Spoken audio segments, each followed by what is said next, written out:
이번엔 코로나 상황 살펴보겠습니다. 신규 확진자는 58명입니다. 닷새째 두 자릿수를 유지하고 있습니다. 국내 발생도 나흘 만에 10명 아래로 내려왔습니다. 하지만 방역당국은 긴장의 끈을 놓지 못하고 있는데 이 요양병원, 재활병원 등에서 집단 감염이 잇따르고 있습니다.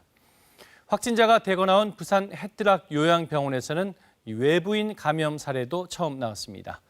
이 환자들의 검체를 채취했던 보건소 직원이 감염된 건데 추가로 환자 7명도 확진 판정을 받았습니다. 수도권에서도 이 병원과 모임을 중심으로 산발적 감염이 이어지고 있는데 이런 지역 사회 내 조용한 전파를 어떻게 차단할지가 주요 과제로 떠올랐습니다. 양민철 기자입니다. 경기도 의정부의 마스터플러스 병원에서 7명이 추가 확진돼 관련 확진자가 70명으로 늘었습니다. 동일 집단 격리 중이던 경기도 광주의 SRC 재활병원도 가족과 지인 등 4명이 추가 확진돼 누적 확진자는 63명이 됐습니다. 수도권에선 모임과 관련된 새로운 집단 감염도 확인됐습니다.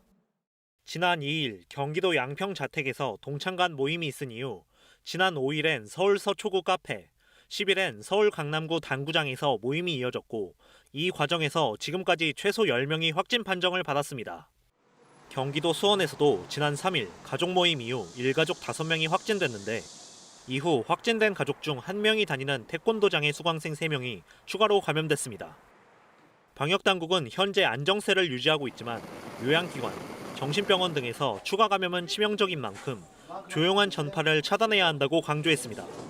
수도권을 중심으로 지역사회에는 어느 정도 조용한 전파가 끊임없이 이어지고 있다는 반증이기도 하고 취약계층이 많은 곳에서 집단적인 발생을 일으키는 그런 양상, 걱정하고 가장 우리가 막아야 되는 본격적인 가을 단풍철에 맞아 전세버스 이용객에 대한 방역관리 방안도 마련 중입니다.